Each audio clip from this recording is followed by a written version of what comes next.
남편들아, 아내의 사랑하기를 그리스도께서 교회를 사랑하시고 그 교회를 위하여 자신을 주심같이 하라. 누구든지 언제나 자기 육체를 미워하지 않고 오직 양육하여 보호하기를 그리스도께서 교회에게 함과 같이 하나니. 아멘.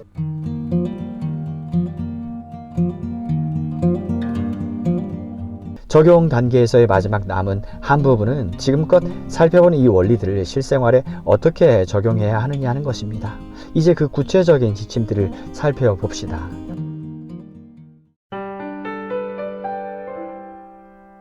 더 훌륭한 나의 반쪽. 더 훌륭한 나의 반쪽. 남편은 아내가 자신의 일부라는 사실을 먼저 깨달아야 합니다. 이 사실은 본능으로는 알 수 없고 가르침을 통해서만 알 수 있습니다. 성경은 도처에서 이 사실을 가르칩니다. 남편은 자신과 아내가 따로가 아니라는 사실을 이해해야 합니다. 바울은 이 사실을 거듭 강조했습니다. 이와 같이 남편들도 자기 아내 사랑하기를 자기 자신과 같이 할지니 자기 아내를 사랑하는 자는 자기를 사랑하는 것이라. 우리는 그 몸의 지체임이라. 지체 곧 살과 뼈. 그 둘이 한 육체가 될지니. 이 말씀들은 주님과 우리의 관계만이 아니라 결혼 관계에도 똑같이 적용됩니다. 아내를 동료로 여기는 것만으로는 불충분합니다. 아내는 남편의 동료일 뿐 아니라 동료 이상의 의미를 지닙니다. 사업상의 동료 관계는 남편과 아내의 관계를 빗대는 비유로는 부적합합니다. 바울의 비유는 그 이상의 의미를 지닙니다. 남편과 아내의 관계에는 동료 관계가 포함되지만 거기에서 그치지 않습니다. 이 개념을 훨씬 더 잘 표현하는 문구가 있습니다. 내가 보기에 그 문구는 기독교의 가르침을 무의식적으로 반영하고 있는 듯 보입니다. 구체적으로 말해 남편들은 아내들을 가리켜 나의 더 나은 반쪽이라고 일컫습니다. 나의 더 나은 반쪽, 참으로 지당한 표현입니다. 아내는 동료가 아니라 남자의 다른 반쪽입니다. 나의 더 나은 반쪽은 그 둘이 한 육체가 될지니 라는 말씀과 일맥상통합니다. 반쪽이라는 말에는 바울이 여기에서 설명하려고 애쓰는 개념이 고스란히 담겨 있습니다. 부부는 동떨어진 두 개의 실체가 아니라 하나를 이루는 두 개의 반쪽입니다. 그 둘이 한 육체가 될지니. 따라서 남편은 더 이상 혼자서나 개별적으로 생각해서는 안 됩니다. 바울의 말대로 그런 일은 결혼 관계에서는 불가능합니다. 왜냐하면 자기 아내를 사랑하는 자는 자기를 사랑하는 것이기 때문입니다.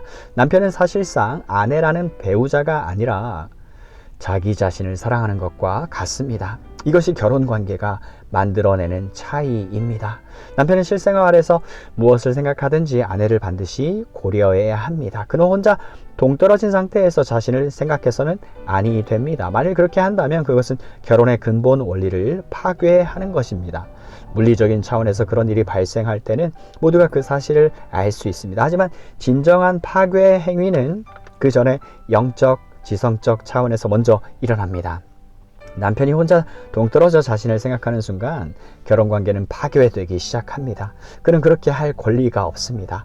사실 어떤 점에서 그는 그렇게 할 수가 없습니다. 왜냐하면 아내가 그의 일부이기 때문입니다. 그런 일이 발생하면 아내에게 큰 피해를 줄 수밖에 없습니다.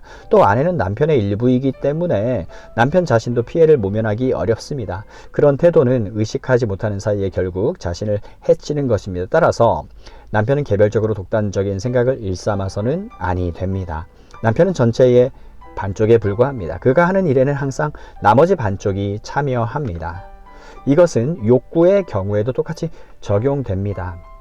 남편은 단지 자신만을 위해 무엇을 바라서는 아니 됩니다. 그는 더 이상 개인이 아닙니다. 그런 의미에서 그는 더 이상 자유롭지 못합니다. 아내가 그의 모든 욕구에 연루되어 있습니다. 따라서 남편은 항상 아내를 고려해야 할 의무가 있습니다. 다시 말해 남편은 아내를 부속물로 생각해서는 안 됩니다. 이런 표현까지 사용해야 하는 현실이 매우 유감스럽지만 남편은 아내를 성가신 존재로 여겨서는 아니 됩니다. 그런데도 그렇게 생각하는 남편들이 적지 않습니다. 이것은 결혼한 남자는 이기적인 태도를 취해서는 안 된다는 가르침으로 간단히 요약할 수 있습니다. 물론 아내도 이기적이어서는 안 됩니다. 이 모든 가르침은 아내에게도 똑같이 적용됩니다. 하지만 우리는 지금 남편의 의무를 다루고 있습니다. 남편에게 복종하는 것이 아내의 의무라는 사실은 이미 앞서 살펴보았습니다. 아내의 복종도 같은 원리에 근거합니다. 여기에서는 그 원리가 남편에게 적용됩니다. 따라서 남편들은 결혼관계에서 자신에게 적용되는 가르침을 항상 기억하고 무엇을 생각하고 무엇을 바라든 모든 삶의 활동을 이 원리에 복종시켜야 합니다. 이 점을 좀 더 분명하고 확실하게 살펴보면 다음과 같습니다. 28절은 자기 아내를 사랑하는 자는 자기를 사랑하는 것이라는 말로 끝맺습니다. 앞서 말한 대로 바울은 주님과 교회의 관계를 묘사하면서 몸의 비유를 사용했습니다. 그는 같은 구절에서 이와 같이 남편들도 자기 아내 사랑하기를 자기 자신과 같이 할지니 라고 덧붙였습니다. 이어서 그는 이 가르침을 29절에서 누구든지 언제나 자기 육체를 미워하지 않고 오직 양육하여 보호하기를 그리스도께서 교회의 함과 같이 하나니 라는 말로 구체적으로 설명했습니다. 바울은 남편과 아내가 하나라는 사실을 깨달아야 한다고 가르칩니다. 특히 몸의 비유에 따르면 남편은 아내가 자신의 일부라는 사실을 알아야 합니다. 남편은 아내를 자신의 몸을 대하듯 대해야 합니다. 이것은 일종의 유비 추론입니다. 아니, 유비 추론을 넘어서는 현실입니다. 우리는 앞서 창세기 2장 마지막 부분을 중심으로 이미 이 문제를 살펴보았습니다. 여자는 본래 남자에게서 취해졌습니다. 창세기의 기록은 여자가 남자의 일부라는 것을 입증하는 증거를 제시하는 한편 남자와 여자의 연합이 지니는 특징을 묘사합니다. 이런 이유로 바울은 남자에게 자기 아내 사랑하기를 자기 자신과 같이 할지니 라고 당부했습니다. 같이라는 짧은 용어는 매우 중요합니다. 왜냐하면 그 의미가 쉽게 오해될 수 있기 때문입니다. 바울은 이와 같이 남편들도 자기 아내 사랑하기를 자기 자신을 사랑하듯이 할지니 라고 말하지 않았습니다. 이 말씀은 그런 의미가 아닙니다. 이 말씀은 남편은 아내를 사랑해야 한다. 왜냐하면 아내는 남편의 몸 자체이기 때문이다 라는 의미를 담고 있습니다. 남편은 자신의 몸인 아내를 사랑해야 합니다. 이것이 바울이 가르치려는 것입니다. 자기 몸을 사랑하는 것처럼 그 비슷한 만큼 아내를 사랑해야 한다는 뜻이 아니라는 것입니다. 남편은 자신의 몸, 곧 자신의 일부로서 아내를 사랑해야 합니다. 아담의 갈빗대로 만들어진 하와가 그의 일부인 것처럼 아내도 남편의 일부입니다. 내가 이 점을 강조하는 것은 바울이 결혼관계에서 깨어질 수 없는 속성을 지닌다고 가르치기 때문입니다. 내가 성경의 가르침을 이해하는 대로라면 결혼관계를 깨뜨릴 수 있는 것은 오직 음행뿐입니다. 하지만 여기에서 우리가 관심을 집중해야 할 문제는 바울이 남편들에게 가르치는 것, 곧 남편은 아내와 자신을 분리할 수 없다는 것입니다. 우리가 우리의 몸에서 우리 자신을 떼어낼 수 없듯이 남편은 아내와 분리될 수 없습니다. 아내는 남편의 일부입니다. 남편은 그 사실을 항상 기억해야 합니다. 남편은 혼자서 살 수 없습니다. 남편은 아내와 동떨어져 살 수 없습니다. 그 사실을 항상 기억하면 아내와 상관없이 자신만을 생각하는 위험이나 아내를 고려하지 않고 무엇을 바라거나 행하는 위험에서 벗어날 수 있을 뿐 아니라 서로를 미워하고 적대시할 가능성을 예방할 수 있습니다. 바울은 누구든지 언제나 자기 육체를 미워하지 않고 오직 양육하여 보호하기를 그리스도께서 교회에게 함과 같이 하나니. 자기 육체를 미워하는 것은 어리석은 일입니다. 남편과 아내가 서로를 증오하는 것은 완전히 정신 나간 짓입니다. 그런 결과는 남편이 결혼의 의미를 전혀 이해하지 못하는 데서 비롯합니다. 누구든지 언제나 자기 육체를 미워하지 않고 오직 양육하여 보호하기를 그리스도께서 교회에게 함과 같이 하나니. 아내는 남편의 육체입니다. 아내는 남편의 몸입니다. 따라서 남편은 아내를 자신의 몸으로 알고 사랑해야 합니다. 이런 사실은 실생활에 어떻게 적용될까요? 불신자는 물론 그리스도인들까지 모두가 필요로 하는 가르침을 전하면 다음과 같습니다. 하나님은 우리 모두가 실패했다는 것을 알고 계십니다. 우리 모두는 이 가르침을 이해해 구체적으로 적용하지 못한 탓에 죄를 지었습니다. 성경의 원리는 아내가 남편의 몸이라는 것입니다. 남편의 몸이 그의 일부이듯 아내는 남편의 일부입니다. 바울의 상세한 가르침은 그러한 원리에 근거합니다. 남편은 아내를 어떻게 대해야 할까요? 해서는 안 될 행위부터 먼저 언급하면 이렇습니다. 남편은 아내를 학대해서는 안 됩니다. 사람 때로 자기 몸을 학대하기도 합니다. 예를 들어 과식이나 과음을 비롯해 다양한 방법으로 자신의 몸을 학대하는 이들이 많습니다. 그런 행위는 몸을 학대하고 혹사시키고 함부로 다루는 것입니다. 바울은 그렇게 하는 것은 어리석은 짓이라고 말합니다. 자기 몸을 학대하고 혹사시키는 행위는 스스로를 괴롭게 하는 결과를 낳습니다. 우리는 우리의 몸과 분리될 수 없습니다. 만일 그렇게 할 수 있다고 생각하고 몸을 학대하면 고통을 자초할 뿐입니다. 생각도 고통을 받고 마음도 고통을 받고 생활 전체가 고통을 받습니다. 내 육체에는 관심이 없어. 오직 지성만이 중요해 라고 말할지도 모르겠습니다. 하지만 이런 생활을 계속한다면 곧 지성의 힘이 사라지고 사고의 능력을 잃게 될 것입니다. 자기 몸을 학대하는 사람은 고통을 받게 될 것입니다. 결혼관계도 마찬가지입니다. 아내를 학대할 경우에는 아내는 물론 남편 자신도 고통을 받게 됩니다. 그런 남편은 타고난 성품이 악하든 선하든 상관없이 어리석은 사람에 지나지 않습니다. 남편이 아내를 학대하면 아내와 남편 모두가 고통을 받게 되고 둘 사이의 관계가 파괴됩니다. 이런 일이 오늘날 세상에서 너무나도 자주 일어납니다. 그리스도인 남편이 아내를 학대한다는 것은 생각조차 할 수 없는 일입니다. 또 남편은 아내를 학대하지 않아야 할 뿐 아니라 아내를 소홀히 대해서도 아니 됩니다. 몸의 비유를 다시 생각해 봅시다. 우리는 우리 몸을 소홀히 할 수 있습니다. 그런 일은 종종 일어나고 항상 문제를 일으킵니다. 몸을 소홀히 하는 것은 어리석고 나쁜 잘못입니다. 인간은 육체와 마음과 영으로 이루어졌습니다. 이 셋은 서로 밀접한 관계를 맺고 있습니다. 우리 모두는 이 사실을 분명히 알고 있습니다. 육체가 연약한 경우를 예로 들어봅시다. 만일 내가 후두염을 앓고 있다면 설교를 하고 싶어도 할 수 없습니다. 떠오르는 생각도 많고 말씀을 전하고 싶은 마음도 간절하지만 목에 염증이 생긴다면 말을 제대로 할 수 없습니다. 몸을 잘 돌보지 않으면 그렇게 될 수밖에 없습니다. 몸을 소홀히 하면 그로 인해 고통을 받게 됩니다. 몸을 소홀히 하는 탓에 일을 제대로 하지 못하는 사람들이나 학자들이 적지 않습니다. 그 이유는 인간의 인격을 구성하는 이 세 가지 요소가 서로 밀접하게 연관되어 있기 때문입니다. 바울은 결혼관계도 이와 똑같다고 가르칩니다. 아내를 소홀히 하는 탓에 결혼 생활에 얼마나 많은 문제가 생기는지 모릅니다. 요즘 많은 아내들이 흡연 충동을 느끼며 살고 있다는 의사들의 연구 보고가 신문에 실렸습니다. 원인이 무엇일까요? 원인은 남편들이 아내들을 소홀히 하기 때문입니다. 남편들은 스포츠를 즐기거나 술집에서 술을 마시거나 친구들과 게임을 하면서 저녁 시간을 보냅니다. 그동안 가엾은 아내는 홀로 집에서 아이들을 돌보고 집안일을 하며 지냅니다. 남편들은 잠자리에 들 무렵에야 집에 돌아와 곧장 꿈나라로 향합니다. 그러고는 아침에 일어나 직장으로 향합니다. 아내들이 신경이 예민해져 과도한 흡연 욕구를 느끼거나 그 밖에 여러 신경증을 앓는 이유는 남편이 그들을 소홀히 하기 때문입니다. 결혼한 남자가 아내를 소홀히 하는 것은 참으로 개탄스러운 일입니다. 결혼한 남자가 아직도 독신자인 것처럼 혼자만의 삶을 즐기며 친구들과 시간을 보내는 것은 결코 옳지 않습니다. 이런 상황을 좀 더 자세히 말할 수도 있지만 이미 모두가 다 알고 있는 사실인지라 더 이상의 말은 필요하지 않을 것입니다. 그러나 나는 심지어 복음주의 그리스도인들 사이에서조차 이 점을 망각하는 경향이 있다는 것을 발견합니다. 결혼한 남자는 더 이상 독신자처럼 행동해서는 안 됩니다.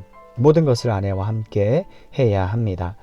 최근에 한 복음주의 단체와 연관된 사교 모임에 초대를 받은 적이 있었습니다. 그런데 아내를 제외하고 나만 초대를 받았습니다. 그런 경우에 늘 그래왔듯이 나는 당연하게 그 초청을 거부했습니다. 그것은 복음주의 단체가 결혼관계에 관해 올바른 생각을 가지고 있지 않다는 것을 단적으로 보여주는 사례였습니다. 나는 그리스도인 남편이 아내와 상관없이 사교 모임에 초청을 받는 경우 단연코 거절해야 한다는 것을 하나의 규칙으로 제안하고 싶습니다. 아내를 대동하지 않고 남편들만 클럽에 모여 어울리는 탓에 결혼관계에 돌이킬 수 없는 피해가 발생하는 경우가 비일비재합니다. 이것은 잘못입니다. 왜냐하면 첫 번째 원리를 부인하는 것이기 때문입니다. 남편과 아내는 일을 함께 해야 합니다. 물론 사업을 할 때는 남편 혼자서 해야 합니다. 남편이 혼자 일을 해야 하는 경우가 더러 있습니다. 하지만 아내가 참여할 수 있는 사교 모임과 같은 경우에는 항상 아내를 대동해야 합니다. 남편은 아내가 그런 기회를 놓치지 않도록 세심하게 배려해야 합니다. 나는 그리스도인 남편이라면 누구나 아내와 상관없이 혼자만 그런 초청을 받는 경우에는 기꺼이 거절하라고 당부하고 싶습니다.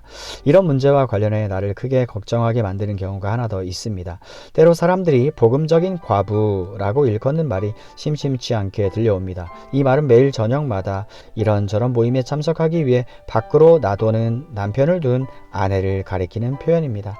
다시 말해 그런 남편들은 자신이 선한 기독교 사역에 참여하고 있다고 주장합니다. 하지만 그들은 자신이 결혼한 남자라는 사실을 망각하고 있는 듯합니다. 물론 또 다른 극단에 치우쳐 아무것도 하지 않은 채 늘 자신만을 생각하며 집에서 빈둥거리는 남편들도 있습니다.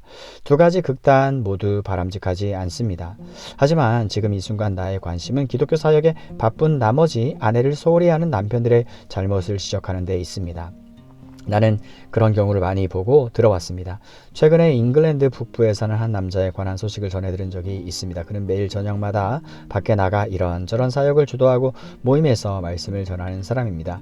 내게 그 말을 전해준 사람도 자신도 그런 경향이 없지 않았는데 모든 사람이 수군대는 그 사람의 아내를 만나보고 나서야 비로소 정신을 차리게 되었노라고 고백했습니다. 아무튼 그는 그 남자의 가엾은 아내가 마치 노예처럼 보였다고 말했습니다. 그의 말에 따르면 그녀의 기진맥진한 모습은 그녀가 지치고 피곤하고 홀대받고 불행하고 속이 몹시 상해에 있는 듯한 인상을 풍겼다 합니다. 이런 남편의 행동은 큰 죄에 해당합니다. 아무리 기독교 사역을 행한다는 명분을 내세운다 해도 그런 식으로 결혼관계를 소홀히 하는 것은 결코 옳지 않습니다. 왜냐하면 아내는 노예가 아닌 남편의 일부 곧 남편의 더 좋은 반쪽이기 때문입니다. 그리스도인 남편들은 자신의 행동을 철저히 돌봐야 합니다.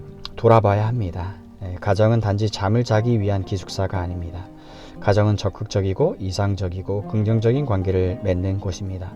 우리는 이 사실을 늘 염두에 두어야 합니다. 남편은 하나님께 지혜를 구해서 사역과 가정을 균형 있게 이끌어가는 방법을 터득해야 합니다.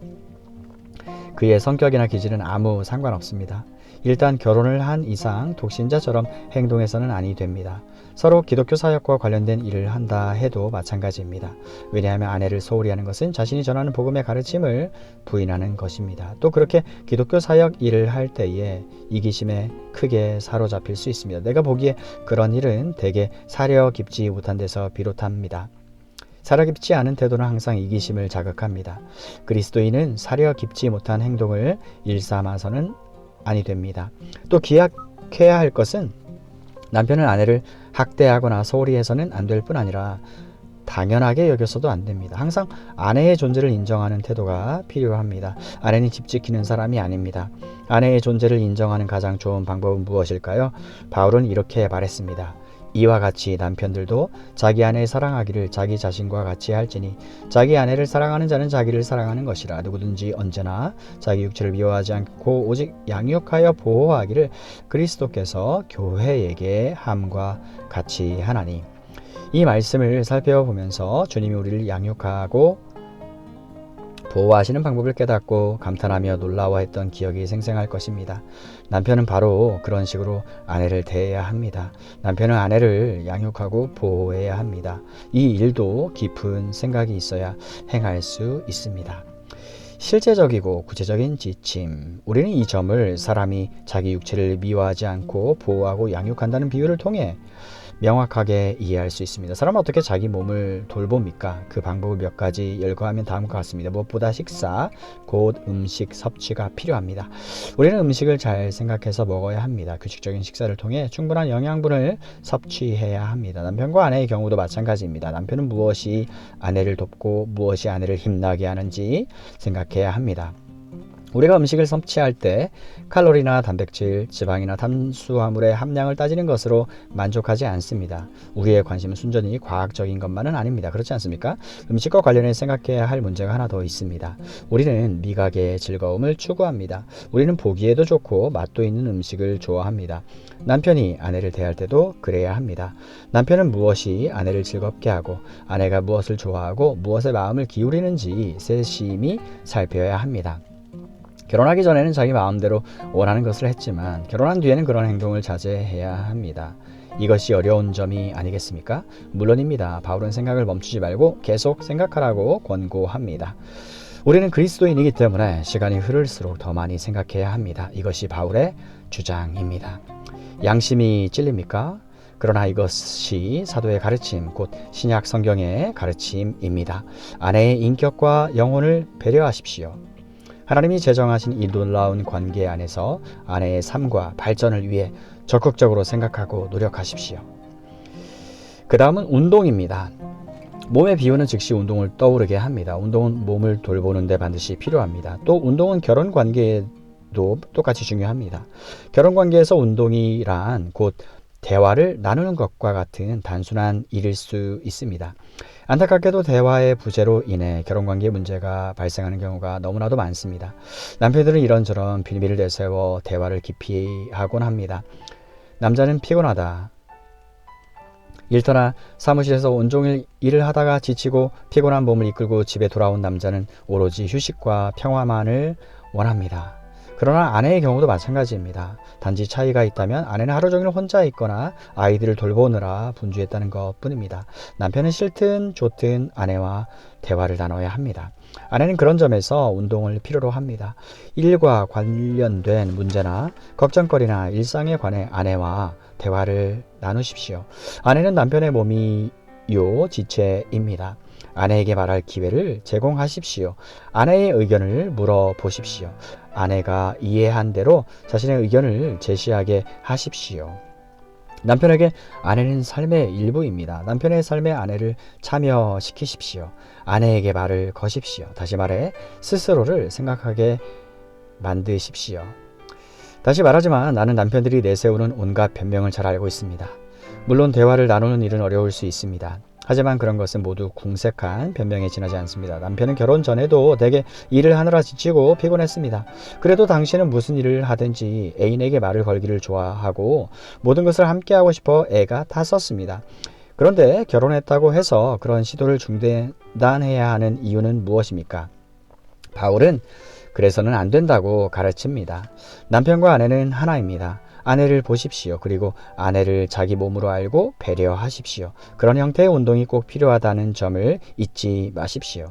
아내를 모든 일에 참여시키십시오. 그래야 아내가 발전할 수 있고 행복해질 수 있습니다. 이는 남편 자신에게도 좋은 일입니다. 왜냐하면 결혼관계가 원만해지고 더욱 형통할 것이기 때문입니다. 그 다음 실천해야 할 남편의 의무는 이것입니다. 남편은 아내를 보호해야 합니다. 몸은 음식과 운동을 필요로 합니다. 그 밖에도 우리는 우리 몸을 이해하는 법을 배워야 합니다. 바울은 아내를 보호하라고 가르칩니다. 베드로 사도 역시 아내를 더 연약한 그릇으로 여겨 존중하라고 권했습니다. 이 말은 우리 몸이 제각기 약점을 지니고 있다는 것을 암시합니다. 사람의 몸은 육체적인 측면에서도 모두 다릅니다. 어떤 사람은 다른 사람들에 비해 추위와 냉기에 특히 약합니다. 실상 이런저런 약점을 지니고 있는 이들이 많습니다. 우리는 병원균에 감염되기도 하고 또 우리를 괴롭히는 다양한 질병에 시달리기도 합니다. 지혜로운 사람은 이런 상황에서 어떻게 할까요? 그런 사람은 자신의 약점을 잘 알고 신중하게 주의를 기울입니다. 다시 말해 겨울철에는 두꺼운 옷을 입고 목에 목도리를 두르고 어떤 활동은 일부러 삼갑니다. 그는 자신을 보호하고 자신의 약점을 잘 파악해 살면서 부딪히는 온갖 위험 요소로부터 자신을 지킵니다. 이와 같이 남편들도 자기 아내 사랑하기를 자기 자신과 같이 할지니. 아내의 기질상의 약점을 잘 알고 있습니까? 아내의 성격에서 특별한 점을 발견했습니까? 아내가 신경이 예민하며 쉽게 불안해하는 편입니까? 아니면 너무 솔직해서 탈입니까? 아내의 특별한 성격이 무엇인지는 중요하지 않습니다. 나름대로 특별한 약점이 있는 것은 지극히 당연한 일입니다. 문제는 그런 아내의 성격에 어떻게 반응하느냐입니다. 한다는 것입니다. 귀찮고 성가시게 느낍니까? 아내의 약점을 비웃고 무시합니까? 바울은 자기의 몸을 대하듯 행동하라고 권고합니다. 아내를 약점으로부터 보호하고 안전하게 지키십시오. 아내가 걱정이 많은 성격을 타고났다면 그것으로부터 아내를 지키고 보호하십시오. 아내를 약점과 나쁜 버릇과 연약함으로부터 안전하게 보호하기 위해 최선을 다하십시오. 자신의 몸을 위하듯 아내에게 행하십시오. 물론 수천 명의 목숨을 앗아가는 독감이나 열병과 같은 심각한 질병이 있을 수 있듯 결혼관계에도 그런 심각한 상황이 발생할 수 있습니다. 다시 말해 시련과 난관, 환난 등 결혼관계를 극한까지 몰아넣는 어려움이 닥쳐올 수 있습니다. 그런 상황은 어떻게 대처해야 할까요? 몸에 질병이 걸렸을 때, 즉 독감에 걸려 고열에 시달릴 때 어떻게 행동합니까?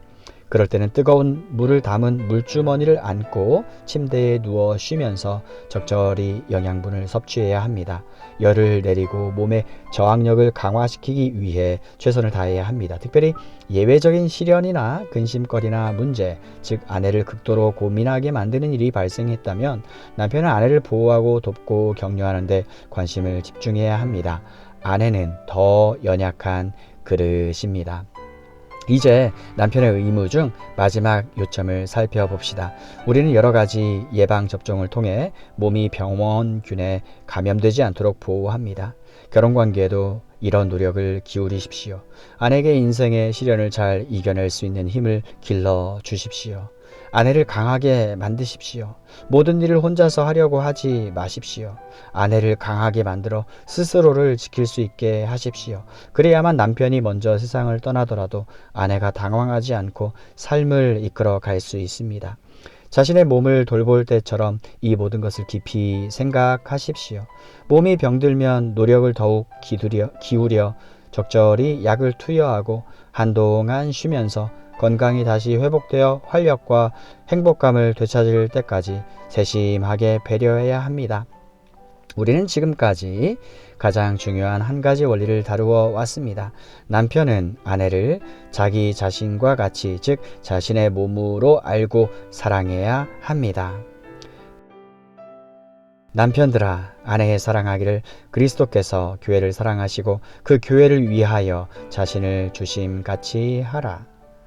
누구든지 언제나 자기 육체를 미워하지 않고 오직 양육하여 보호하기를 그리스도께서 교회에게 함과 같이 하나니.